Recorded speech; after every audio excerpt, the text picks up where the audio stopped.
How do estate agents get more mortgage referrals, solicitor referrals, and extra income from their property sales, Nathan?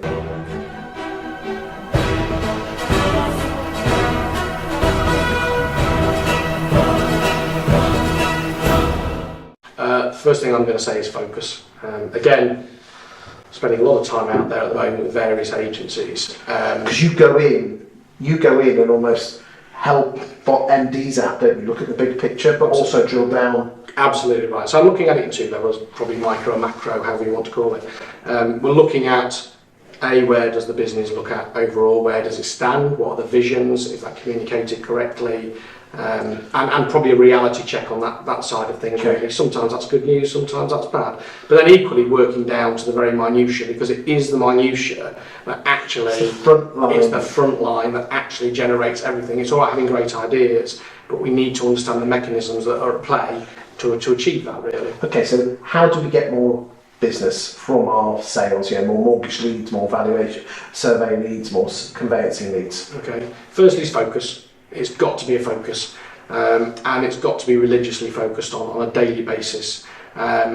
Equally, there's a degree of training in there, allowing the staff to have the knowledge and the confidence to actually discuss this. If you actually look at a lot of opportunities that are missed, it's not so much that the opportunity was missed, it's actually more the fact that the staff didn't necessarily have the confidence or ability to handle that correctly at the appropriate time. None of us are perfect. We're all going to miss opportunities every single day. And you think that's a training issue? I think it's a training and a focus issue. I mean, a lot of it is structure and system as well, don't forget. And it's putting in the right systems to help identify those. And it's not keeping your net confined to the applicant or the vendor or the landlord or whatever.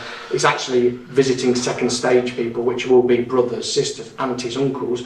You look at somebody that's moving, for example. Why are they moving? Nearer to the parents, or the parents are nearer to them, or who's valuing their parents' house? Do their parents? There's always side-on transactions going on. And the minute you keep yourself too ingratiated in the minute picture, you're forgetting to see the whole picture.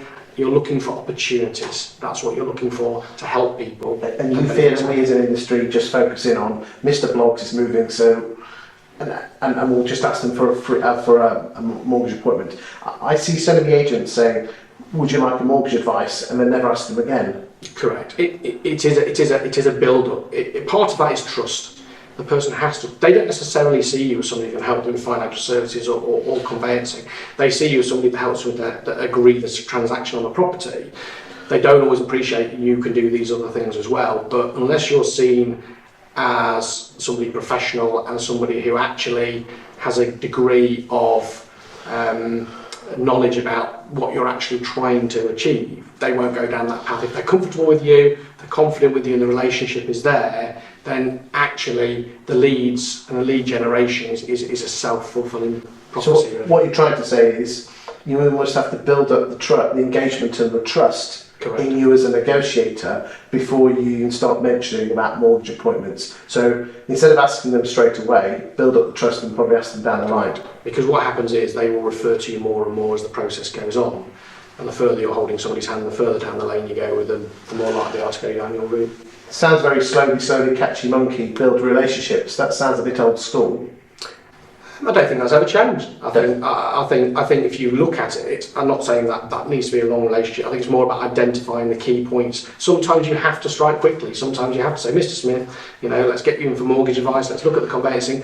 It's identifying the nature of the person. Some people are very quick and reactionary. Other people take a longer period of time. If you take the same model with everybody, then you're done. I mean, one thing you could lead on to, if you look at emerging models, for example, ancillary sales for some of the emerging models that are coming into the market are phenomenal, and I think a lot of traditional agents can learn a lot by identifying those. What do you mean by emerging models? Well, if you look at an industry name, Purple Bricks, for example, right. One thing they're very successful at when you look at that model is ancillary sales. They are focusing on applicants, they are focusing on potential vendors, and they're looking to instruct on those ancillary services before people have even found a property to buy.